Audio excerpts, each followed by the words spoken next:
did. Mark Leibovich is the chief national correspondent for the New York Times. In 2013, he published This Town, about the nation's capital. It became an instant #1 bestseller. This Town exposed the political parasites who infest Washington, feeding off special interest money while claiming to work for the people. Leibovich cited the example of Quinn Gillespie and Associates, one of the most successful lobbying firms in Washington. It was founded by Republican strategist Ed Gillespie and Democratic strategist Jack Quinn. When Leibovich asked why these two politicos from opposing parties were such good friends, Quinn replied, "Ed got the joke." What was the joke? According to Leibovich, the joke had many levels. It was a joke on the taxpayers who unwittingly supported the corrupt Washington system with their hard-earned tax dollars. It was on American voters who believed their elected representatives were dedicated public servants.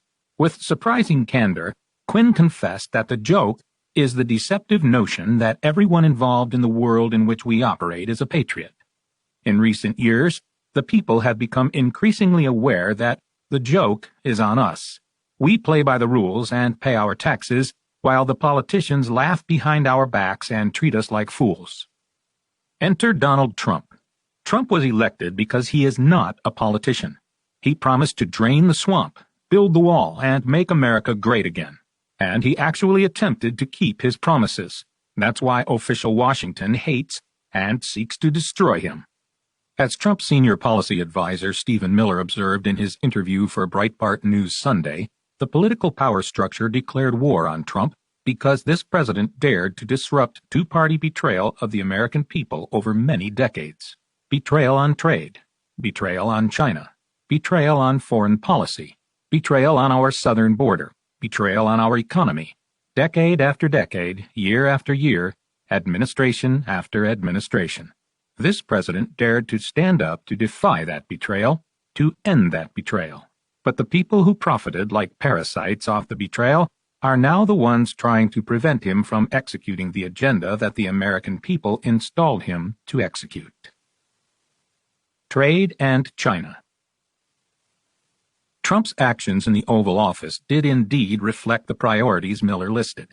During the previous 30 years, the White House, whether Democrat or Republican, had allowed foreign trading partners like China, Mexico, Japan, and the European Union to take trillions of dollars out of American pockets without any real attempt to defend America's interests by fighting for fair and balanced trade deals. In Trump's view, his predecessors had shirked their presidential duty to their country and allowed America to be treated as a global piggy bank. Trump dedicated his presidency to redressing the injustice and securing better terms of trade for his country. In his first weeks in office, Trump signed an executive order terminating the Trans-Pacific Partnership, TPP. Pulling the United States out of the TPP was a major Trump campaign issue. At an Ohio campaign rally, he had declared that the TPP was another disaster done and pushed by special interests who want to rape our country. Responding to China's multi-billion-dollar thefts of American technology and intellectual property, he imposed crippling tariffs to force the Chinese to agree to better, fairer terms of trade. His use of tariffs to defend America's interests were vociferously opposed as too risky by Wall Street and by Democrats and Republicans alike. Despite the doubters, the Trump tariffs brought tens of billions of dollars flowing into the American Treasury. According to the Wall Street Journal, June 16, 2019, Trump's tariffs caused serious damage to China's economy and persuaded the Chinese to reconsider their position on trade. On October 11, 2019, Trump announced he had finalized Phase 1 of a trade deal with China, made possible by his trade war strategy. The deal covered intellectual property protection, financial services, and China's agreement to purchase between $40 and $50 billion in agricultural products from American farmers. According to Business Insider, October 23, 2019, this was 1.5 to 2 times the amount of agricultural products China had purchased from the United States at the highest point of U.S.-China trade relations before. The deal was still subject to the whims of an absolute and hostile dictator, but it made clear the direction in which Trump was moving and the will and energy he had put behind it. Trump also moved to check China's military expansionism and aggressive ambitions. In April 2018, Reuters reported that the Trump administration had given U.S. manufacturers permission to share submarine technology with Taiwan. And in June of that year, The Hill reported the United States had opened a new de facto embassy in Taiwan as a sign of strengthened relations with that country and resistance to Chinese imperialism. In September 2018, Trump approved a $330 million sale of arms to Taiwan.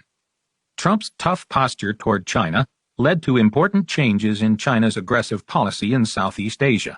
Under the Obama administration, Chinese forces regularly harassed U.S. vessels navigating the South China Sea, observed the National Interest in September 2018. That doesn't happen under the Trump administration. Strengthening America's defenses and alliances. While 8 years of the Obama administration had witnessed a steady degradation of America's military, Trump signed budgets allocating $700 billion in military funding for fiscal year 2018 and $716 billion for fiscal year 2019, the largest sums in U.S. history. He ordered a nuclear posture review to ensure that America's nuclear forces would remain unrivaled. Trump released America's first fully articulated cyber strategy in 15 years, and he enacted the launch of a Space Force as a new branch of the U.S. military. In May 2017, Trump challenged European leaders to contribute more to NATO by meeting the obligation to devote 2% of their budgets for the common defense. This was part of his effort to reverse the policies of past administrations who were comfortable with American taxpayers funding the defense of rich nations like Germany that could well afford to defend themselves. Trump continued his calls for NATO countries to step up their contributions through 2017 and 2018. He was roundly criticized for this by Democrats who accused him of being an isolationist and attempting to wreck America's most important alliance, which had kept the peace since the end of World War II. However, Trump's pressure had dramatic results both for strengthening NATO and relieving the United States of this financial burden. Of the 27 NATO countries other than the United States, 26 increased their NATO defense spending in real currency between 2017 and 2019, adding $100 billion to the defense of the West. President Obama had built his foreign policy around lifting sanctions on Iran and bringing the terrorist state back into the community of nations, without any reform of its regime. To accomplish this treacherous goal, he turned a blind eye to the Iranian mullahs' chants of death to America and their active support for terror, including their provision of IEDs to Iraqi militants to blow up American soldiers. He also ignored the 150,000 rockets Iran had provided to its terrorist proxy, Hezbollah, to aim at Israel. Ignoring these deeds and threats, Obama signed a deal that gave Iran a path to nuclear weapons, and he did so without adequate inspection provisions to see that the America-hating mullahs adhered to the already bad terms of the agreement. Obama knew he could never sell Republican senators on such a one-sided deal, so he made it in the form of an executive agreement instead of a treaty ratified by the Senate. Had Obama secured a ratified treaty with Iran, no future president could have broken it. This gave President Trump the option of abrogating the agreement with the stroke of a pen. In February 2017, in response to illegal Iranian missile tests, Trump imposed new sanctions on more than 24 Iranian individuals and companies that had been involved in procuring the banned ballistic missile technology. He subsequently imposed numerous crippling economic sanctions on Iran's government as well. Finally, in May 2018, in the face of opposition from the entire Democratic Party and the European Union, Trump formally withdrew the United States from the treacherous Iran nuclear deal. Foreign policy. Syria. President Obama had infamously drawn a red line in the sand to stop Syria's dictator Assad from using chemical weapons on his own people. When Assad defied his threat and used the outlawed weapons, Obama did nothing, humiliating his country and himself. He did this in part in deference to the Iranians who were supporting the Assad regime. By contrast, 4 months into his presidency, Trump ordered a devastating missile strike against a Syrian airfield 3 days after the Khan Shaykhun chemical gas attack that killed 89 innocent people and injured over 500 more. Trump's response was an important departure in U.S. foreign policy, resulting in new respect for American power. After the Syrian government again used chemical weapons on its people the following year, Trump, in coordination with France and England, ordered precision missile strikes on military installations in Syria. 105 missiles successfully struck all 3 targets and crippled Syria's chemical weapons program. In December 2018, President Trump signed the Iraq and Syria Genocide Relief and Accountability Act, which ensured that U.S. aid to the Middle East would reach Christians and other religious minorities. Where Obama's timidity had created a power vacuum in the Middle East that Russia and Iran filled, Trump's actions reminded the region that America was still a force to be reckoned with. The War on Islamic Terrorism. After the attacks of 9/11, President George Bush described terrorism as an existential threat and declared a global war on terror. His successor, Barack Obama, was in denial that radical Islam had launched a jihad or holy war against America. Soon after taking office, he sent a presidential message to senior Pentagon staff explaining that this administration prefers to avoid using the term long war or global war on terror, GWOT. Please pass this on to your speechwriters. Obama then replaced war on terror with the bureaucratic phrase overseas contingency operations. The attitude reflected in this change led directly to Obama's withdrawal from Iraq, the rise of ISIS, and the establishment of the Islamic State and Caliphate. In 2017, Trump's new national security strategy restored words relevant to understanding Islamic terrorism, such as jihad, that Obama had expunged from the intelligence and defense community's lexicon. According to Trump's new strategy document, the primary transnational threats Americans face are from jihadist terrorists and transnational criminal organizations. The document also vowed to pursue threats to their source, so that jihadist terrorists are stopped before they ever reach our borders. Trump himself used the phrase radical Islamic terrorism to describe America's enemy. Still in denial as to the existence of an Islamic holy war against the West, Obama vowed to close the Guantanamo Bay Detention Center, which housed jihadist terrorists. He never was able to muster the political support to do so, though he did reduce the number of Guantanamo inmates from 245 to 41. Some were transferred, others were freed, and some returned to the battlefield to kill again. Trump understood the Islamic threat and issued an executive order to keep Guantanamo open. In October 2018, Trump signed the Hezbollah International Financing Prevention Amendments Act. This law imposed sanctions not only on Hezbollah, but also on anyone found to be cooperating with the terrorist organization.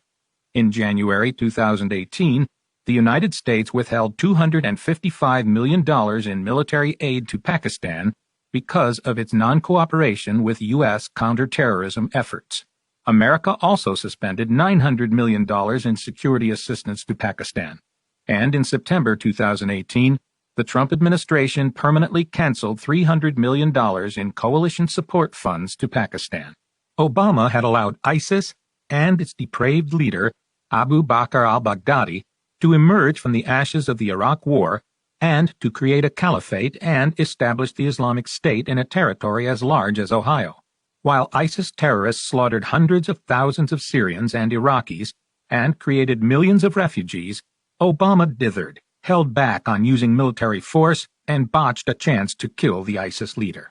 By contrast, from day one of his presidency, Trump made the destruction of the ISIS caliphate and the demise of its sadistic leader the top national security priority of my administration. In Trump's first year in office, the Caliphate and Islamic State were destroyed, and on October 26, 2019, al-Baghdadi himself was hunted down and killed in a daring raid in northwestern Syria by U.S. forces under Trump's command. How did the anti-Trump Democrats and their media allies respond to this victory? It was accomplished in Joe Biden's malicious words, in spite of Trump's actions. Russia.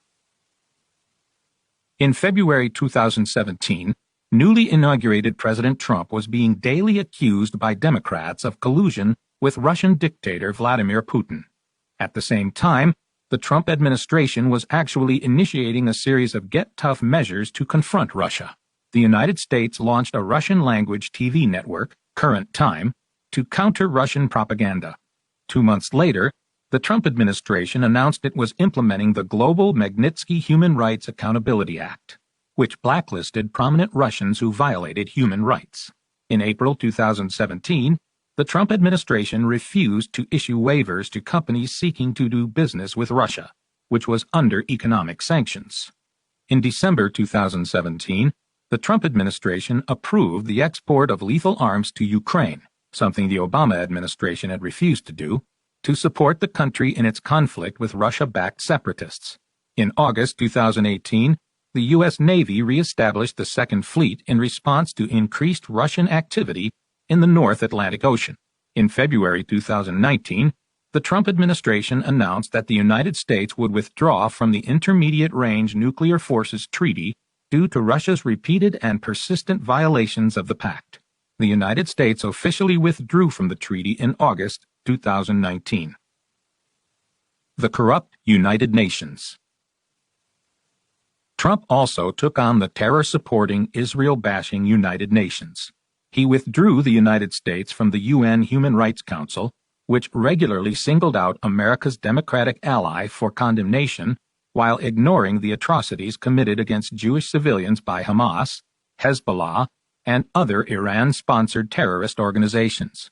In June 2018, the Trump administration announced that it would leave the UN Human Rights Council because of its anti-Israel bias. This made America the first country ever to leave the council.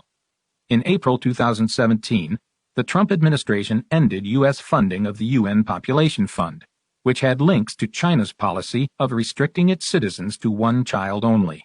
In October 2017, the Trump administration announced that the United States would withdraw from UNESCO because of its anti-Israel hatred. In December 2017, the Trump administration pulled out of the Global Compact on Migration, a United Nations agreement that infringed upon U.S. sovereignty and its immigration policies. In January 2018, the Trump administration announced that it would withhold $65 million of a scheduled $125 million payment to the UN Relief and Works Agency, UNRWA, that UN officials had earmarked for Palestinian terrorists. That same month, the State Department announced America would withhold an additional $45 million that had been slated for Palestinian terrorists as well. In August 2018, the Trump administration announced that it would permanently defund UNRWA, which was notorious for running Palestinian refugee camps as training sites for terrorists. Policy toward Israel. Israel had been the target of unprovoked Arab aggression since 1948, but U.S. presidents tried to approach the Middle East conflict as a neutral arbiter, until Trump's election. 3 previous U.S. presidents had promised to move the American embassy in Israel to Jerusalem, the capital of the Jewish state and the historic center of Judaism. But none had the courage to fulfill their promise because they feared reprisals from the Arabs. At the end of his first year in office, Trump did what his predecessors had lacked the courage to do and moved the American embassy to Jerusalem. In contrast to Obama, who was hostile toward Israel's leader and critical of the Jewish state, Trump voiced a clear, unambiguous support for the only democracy in the Middle East.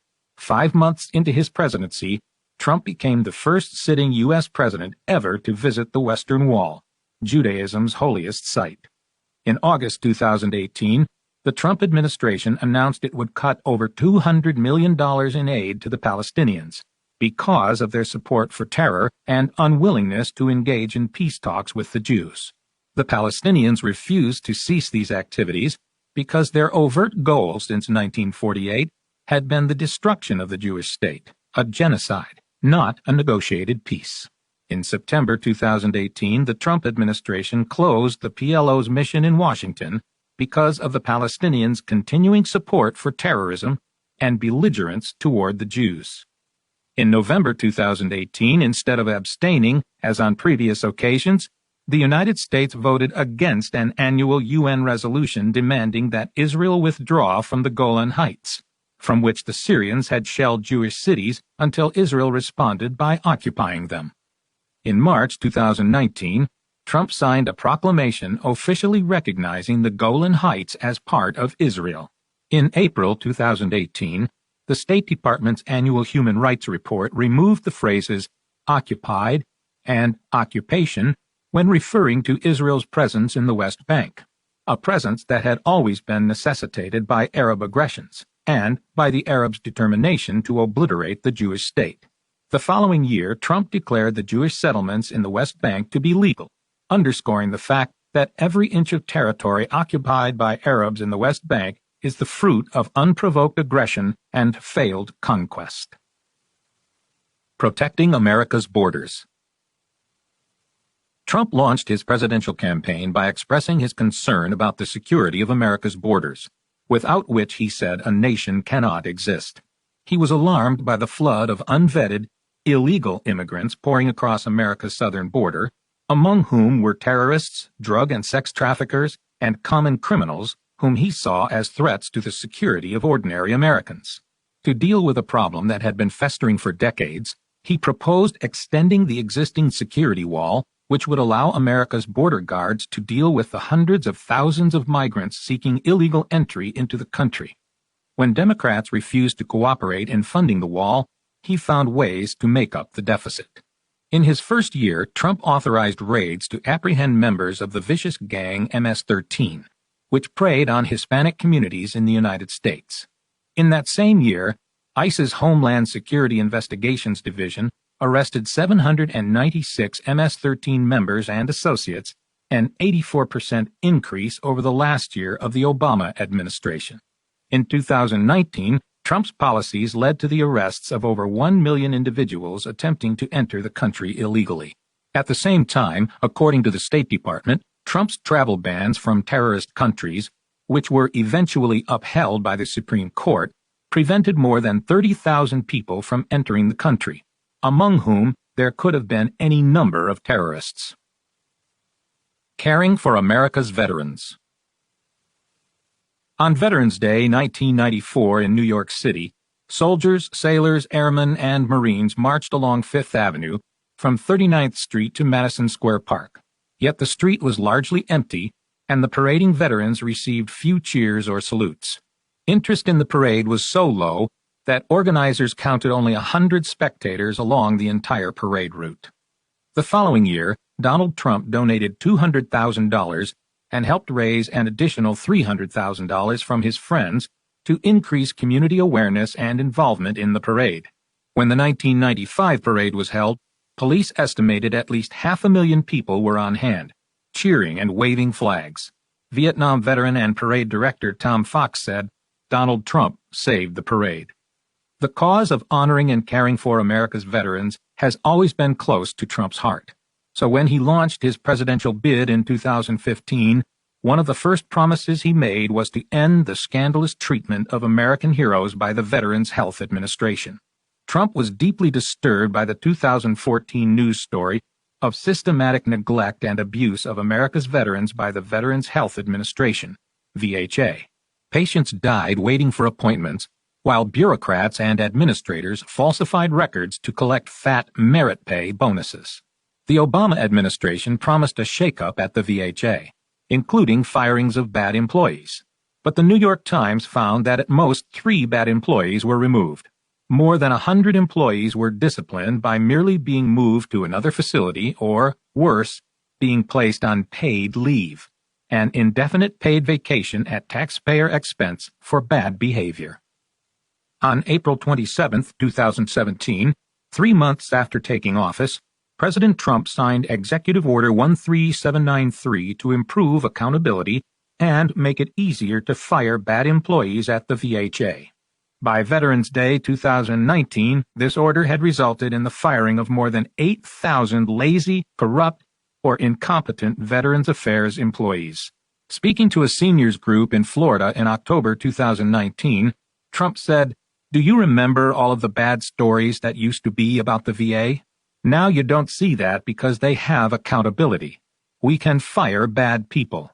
We fired a tremendous number of really bad people that should have been fired years ago. I don't like firing people, but I like firing people that don't treat our vets great, that aren't doing their job. In June 2019, Trump signed the Veterans Affairs, VA, Missions Act, for which he had lobbied hard.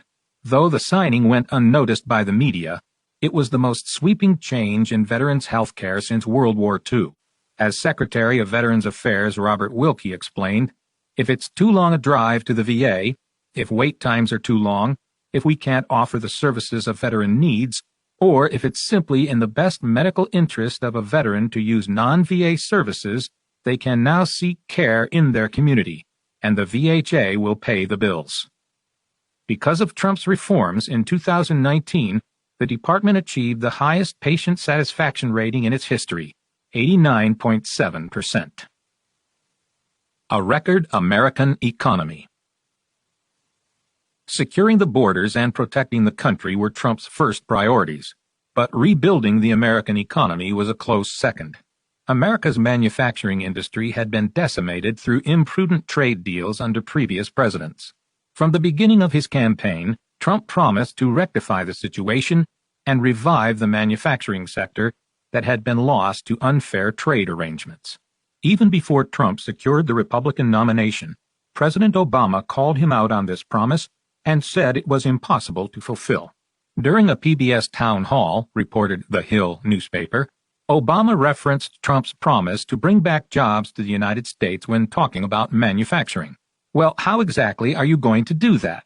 What exactly are you going to do? There's no answer to it, Obama said. Trump just says, well, I'm going to negotiate a better deal. Well, what? How exactly are you going to negotiate that? What magic wand do you have? What Obama found so impossible he didn't even try to rectify, Trump did. From day one in office, Trump pursued efforts that were successful, magic wand or no. During his first 30 months in the White House, 499,000 manufacturing jobs were created, the fastest rate of growth in more than 30 years. To unleash the forces of the American economy, Trump set his sights on paring down the size of the federal government. He signed an executive order instituting a federal hiring freeze and a government-wide review of every executive agency and department to find out where money is being wasted and how services can be improved. He scaled back federal regulations that had been choking business investment. He enacted regulatory relief for community banks and credit unions. And he lifted a 14-month-old Obama-imposed moratorium on new coal leases on federal lands, causing U.S. coal exports to increase by 60%. He also withdrew the United States from the Paris Climate Accord, under which the United States was required to shoulder the lion's share of the burdens with no tangible environmental benefits, because China and India, the world's two largest polluters, were not required to control emissions under the agreement, since they were developing nations. They merely had to pledge to do so.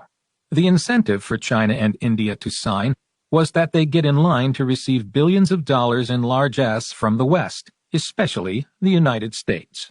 They have everything to gain and nothing to lose by signing the Paris Agreement. The United States has everything to lose and nothing to gain, which is why Trump walked away. In 2018, Trump signed a record tax cut. The bill provided more than $5.5 trillion in gross tax cuts, nearly 60% of which went to families. His bill doubled the child tax credit and nearly doubled the standard deduction for individuals and families. In addition, he dramatically lowered America's corporate tax rate from the highest in the developed world to a level where American corporations could compete with their foreign competitors. In addition, Trump issued executive orders to fast-track governmental approval for the construction of the Dakota Access and Keystone XL oil pipelines previously blocked by the Obama administration. When Obama left office, 94% of the outer continental shelf had been off-limits to drilling. In 2018, Trump announced a 5-year plan to open up all offshore drilling areas to leasing in the Gulf, the Atlantic, the Pacific, and the Alaskan coast. As a direct consequence of Trump's measures, the United States is now energy independent and is the world's largest producer of crude oil, facts that have dramatic implications for America's national security and economic health. During the 2016 election campaign, President Obama called Trump's pledge to roll back economic regulations crazy, telling viewers of the PBS town hall, "That will not help us win. That is not going to make your lives better." Actually, it did. The results of Trump's policies have been the creation of the most prosperous American economy ever. In 3 years in office, Trump has presided over an economic boom that has lifted people of all demographic groups. For the first time in history, most new hires between the ages of 25 and 54 are non-whites. In 2018, the national poverty rate fell to 11.8%, the lowest annual figure since 2001. At the same time, median household income reached the highest level ever recorded. In September 2019, the overall unemployment rate nationwide, as reported by the Bureau of Labor Statistics, was 3.5%, while the Black and Hispanic unemployment rates were at all-time lows, and the Asian unemployment rate was at its lowest level since 2003. Women's unemployment was at its lowest level in 65 years. Youth unemployment was at its lowest level in nearly 50 years. Between January 2017 and August 2019, the total number of people employed nationwide increased by 5.75 million. According to the Agriculture Department, between February 2017 and the summer of 2019, a total of 6,268,285 individuals were able to discontinue their dependence on the food stamp program. As of July 30, 2019, the stock market was valued at $31.7 trillion, an increase of approximately $8 trillion in 2.5 years. By way of comparison, in 8 years, Bush raised the median American income $400. Over the same time span, Obama raised median incomes $1,000. But in less than 3 years, Trump raised the median income of Americans $4,144, an amount that increases by about $1,400 when the tax cuts are factored in. Leader of a free nation. At least as important as these material and foreign policy achievements was Trump's leadership on the cultural front. First and foremost was his championing of religious freedom. Religious freedom, enshrined in the First Amendment, is the foundation of all America's freedoms. For decades, it has been under siege by the secular left. Before his election, Trump announced he would select a conservative to take the seat vacated by the death of Justice Antonin Scalia. This was a signal to the evangelical community that Trump was committed to stopping the series of anti-religious and unconstitutional Supreme Court rulings that abridged religious freedom. These tragic rulings began with the 1962 bans on prayer and Bible reading, and eventually led to the removal of all reference to Judeo-Christian ideas and values in the nation's public schools and public squares. As one of his first acts, Trump appointed conservative Judge Neil Gorsuch to the court and then Judge Brett Kavanaugh. The public lynching of Kavanaugh by congressional Democrats during his confirmation process demonstrated just how deep the fault lines were regarding these basic freedoms, and how important it was to have a president who would not back down when it came to defending them. Trump eventually appointed more than 200 federal judges who could be expected to honor the Constitution as its framers intended. The Obama administration had supported a series of suits designed to deny religious freedom to groups like the Little Sisters of the Poor by forcing them to distribute contraceptives in violation of their beliefs. The policy was declared unconstitutional by the Supreme Court in 2016. The following year, Trump reversed Obama's anti-religious course by filing a brief supporting the Colorado baker who refused to make a wedding cake endorsing gay marriage because it would be against his faith. While the Obama-supported suit nearly destroyed the baker's business, it was finally declared unconstitutional by the Supreme Court in June 2018. Despite the attacks from the left over these decisions, Trump was actually far more liberal than the LGBTQ organizations that harassed the baker and tried to destroy his business. This was manifest in Trump's support for a global campaign to end the criminalization of homosexuality. In 2018, Trump also became the first sitting president to speak at the annual March for Life and support the rights of unborn children, more than 60 million of whom had been killed since Roe v. Wade. As a powerful advocate for diversity of thought and the First Amendment, Trump was a strong supporter of the Second Amendment. The founders incorporated this amendment into the Bill of Rights in order to provide for the defense of individuals against oppressive government and individual predators. 3 months into his presidency, Trump declared, "The 8-year assault on your Second Amendment freedoms has come to a crashing end. No longer will the government be trying to undermine your rights and your freedoms as Americans." Trump also seized the torch in the battle against the corrosive anti-Americanism that for decades had attempted to make patriotism a suspect loyalty. When professional football players, egged on by radical activists, took a knee during the national anthem and the presentation of the American flag, Trump emerged as their foremost and most powerful critic. His trademark slogans, "Make America Great Again" and "America First," were the banners under which a national resistance to such disrespect was formed. Leader of a diverse and inclusive nation. Finally, Trump embraced minority constituencies and led a bipartisan alliance on behalf of a prison reform bill to correct injustices to African Americans. These injustices had been created by the 1994 crime bill signed into law by President Clinton.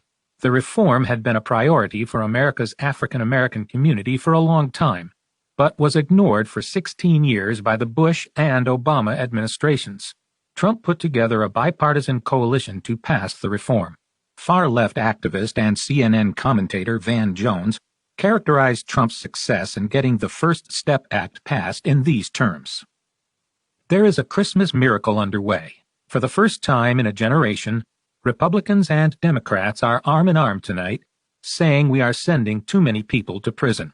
Hakeem Jeffries on the left, Jared Kushner and Donald Trump on the right have brought together a coalition like I have never seen. Something beautiful is happening, and it is not that you have to see it to believe it. You have to believe it to see it. It is happening right now. People coming together to help the people who have nothing, and it is amazing." In August 2019, the NAACP released the results of a poll that showed the impact of Trump's overtures. It registered a 21% approval rating for Trump among African Americans, more than double the approval registered in a Reuters poll conducted in April. In reporting these results, however, the NAACP went into denial mode to portray Trump as still anti-black. Voters across all racial and ethnic groups believe Trump is setting race relations back, the organization claimed in its poll analysis. These were voters listening to Democrats like Bernie Sanders, who was telling audiences on the campaign trail at that very moment, "We've got a president right now who is a racist." On September 10th, 11 days before Sanders' slander, Trump addressed a conference of historically black colleges and universities, HBCU, in Washington, D.C., and explained what his administration had done for them. "For more than 180 years, Trump said, HBCUs have strengthened our country and called America to greatness. Your institutions have been pillars of excellence in higher education and the engines of